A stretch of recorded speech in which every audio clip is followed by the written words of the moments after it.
Zero লেভেলের student হইলেও আমি আপনাকে পরামর্শ দেব যে আপনি কি করেন, আমার এই 6টা টিপসকে মনে রাখেন।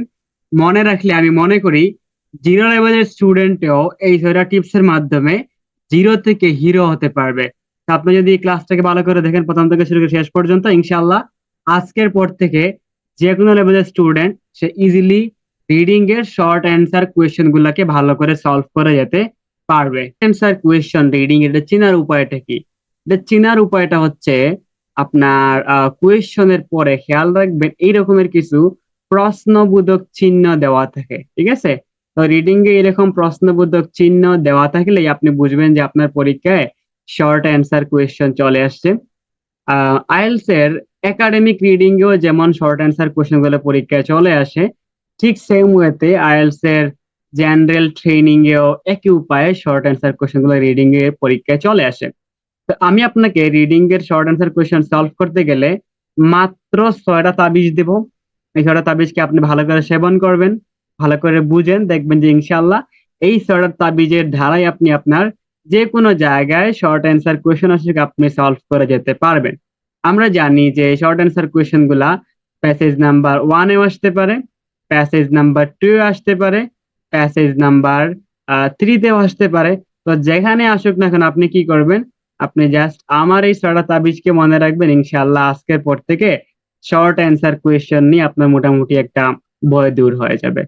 তো তাহলে আমরা চলে শুরু করি শর্ট অ্যান্সার কোয়েশ্চেন সলভ করার রুলস গুলা কি কি।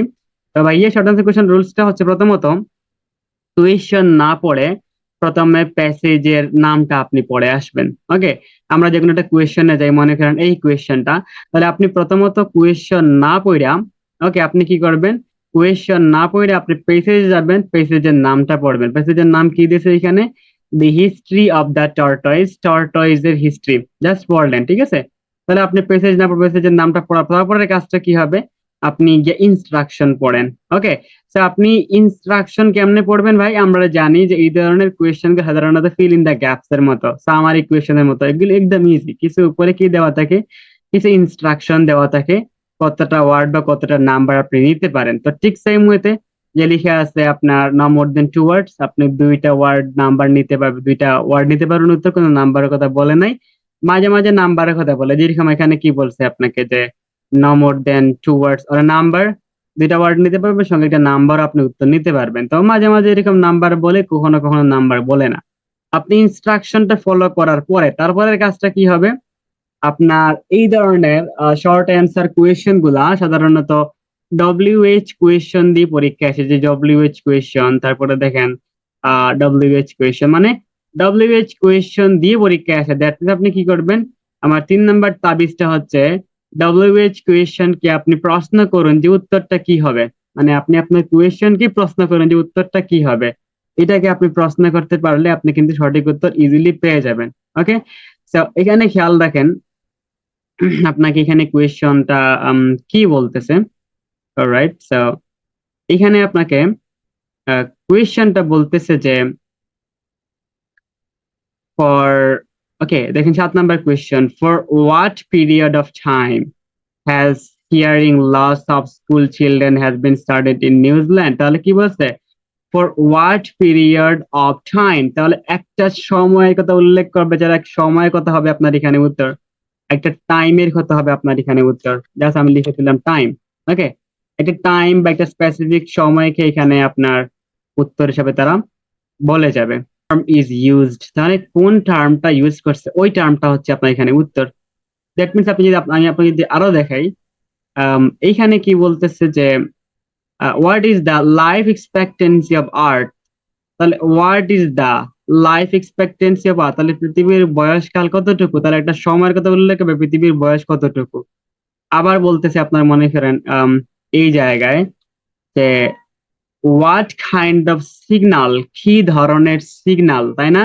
তো একটা সিগন্যালের নাম হবে এখানে উত্তর। দ্যাট মিনস আপনি কি করবেন, 3 নাম্বার টিপসটা হচ্ছে আপনি কোয়েশ্চনে এসে ডব্লিউএইচ কে জিজ্ঞেস করবেন যে ভাই এখানে আমার উত্তরটা কি হইতে পারে, আপনাকে ডব্লিউএইচ কোয়েশ্চেন আপনাকে বলেই দিবে এখানে উত্তরটা কি হইতে পারে। তারপরে আমার টিপসটা হচ্ছে প্রশ্ন থেকে ভালো করে কিওয়ার্ড কে আন্ডারলাইন করেন, যাতে করে আপনি প্যাসেজে গেলে ডিরেক্টলি এই কিওয়ার্ডটা পাওয়ার সম্ভাবনা বেশি থাকবে। ওকে, মানে আপনি কোয়েশ্চন থেকে এমন এমন কিছু কিওয়ার্ড যেটাকে স্পেসিফিক্যালি ডিরেক্টলি পাওয়ার সম্ভাবনা আছে। তাহলে এখানে কি বলা আছে, আপনার ইন্টেলিজেন্ট সিভিলাইজেশন আপনার স্পেসিফিক্যালি কিন্তু দ্রুত পাওয়ার সম্ভাবনা আছে। আবার বলা আছে এসিটিআই সায়েন্টিস্ট আপনার স্পেসিফিক্যালি দ্রুত পাওয়ার সম্ভাবনা আছে। এখানে বলছে আপনার ওয়ার্ল্ড মোস্ট পাওয়ারফুল, তাই না? এগুলাকে স্পেসিফিক্যালি বলতে পারে, ঘুরায় বলতে পারে, ডিরেক্টলি বলে ফেলতে পারে। রেডিও টেলিস্কোপ এটা আপনি গেলে খুঁজে পেতে পারেন। তার মানে আপনি কি করবেন, এমন এমন কিছু কিওয়ার্ডকে আপনি মার্ক করবেন যেগুলাকে আপনি স্পেসিফিক্যালি দ্রুত পেতে পারেন। আমাদের ভাই কিওয়ার্ড গুলো কেন লাগবে? কিওয়ার্ড গুলো আমাদের লাগবে এই জন্য যাতে করে আমরা স্পেসিফিক্যালি প্রথমে আমরা উত্তর খুঁজবো না। এটা মনে রাখবেন সব সময় রিডিং এর যে কোনো কোয়েশ্চেনের বেলায় প্যাসেজে গিয়ে প্রথমত কোনো উত্তর ধরার দরকার নাই। প্রথম কাজটা হচ্ছে আপনি কিওয়ার্ড গুলাকে স্ক্যান করবেন, তাই না? তাহলে আপনি কিওয়ার্ড গুলাকে খুঁজে বের করা মানে হচ্ছে আপনি কিন্তু অ্যান্সারটা কোন এরিয়াতে আছে এটা কিন্তু আপনি দ্রুত খুঁজে বের করতে পারতেছেন। দ্যাট মিনস আমরা কিওয়ার্ড গুলাকে ভালো করে কিওয়ার্ড নিব যাতে করে এগুলো আমরা বেসিক্যালি খুঁজে পেতে পারি। হয়তো ডিরেক্টলি পেতে পারি অথবা এগুলাকে আমরা ঘুরায় বলতে পারে। আমরা যেখানে আমাদের কিওয়ার্ড গুলো প্যাসেজে পেয়ে যাবো তার আশেপাশে আমাদের উত্তরগুলো থাকবে, যেটা আমি আমার তাবিজের মধ্যে বলে দিছি। ওকে, তো আমি বলে রাখছি কি যে আপনার কিওয়ার্ড গুলোকে আপনার যে থেকে আপনি ডিরেক্টলি প্যাসেজে এগুলো পেয়ে যেতে পারেন। 5 নাম্বার তাবিজটা বলেছি যে মনে রাখবেন এই ধরনের প্রশ্নের উত্তর সিরিয়ালি আসে। কেমনে ভাই? এই যে মনে করেন ফর এক্সাম্পল আপনার কোয়েশন দেওয়া আছে 27, 28, 29, 30। তার মানে আপনি প্যাসেজে গেলে প্রথমত আপনি 27 এর উত্তরটা পাবেন, তারপরে 28 এর উত্তরটা পাবেন, তারপরে 29, তারপরে 30, তাই না? সিরিয়ালি উত্তরটা পাবেন।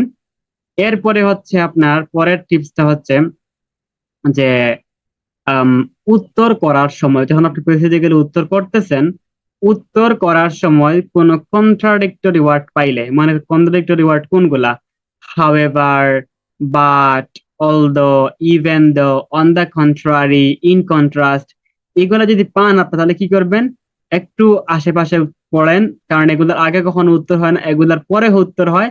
আপনি কিন্তু উত্তরটা আশেপাশে পেয়ে যাবেন। তো স্পেসিফিকলি হচ্ছে আমার এই ছয়টা তাবিজকে আপনি ভালো করে লিখে রাখবেন, ভালো করে পড়বেন, and তারপরে আপনি শর্ট অ্যান্সার কোয়েশ্চেন গুলোকে সলভ করা শুরু করবেন। ইনশাআল্লাহ আজকের পর থেকে আপনার শর্ট অ্যান্সার কোয়েশ্চেন গুলো আর কখনোই ভুল হবে না। এগুলাকে আপনি ভালো করে করতে পারলে আপনার এখানে শর্ট অ্যান্সার কোয়েশ্চেন গুলাকে সলভ করা হয়ে গেছে।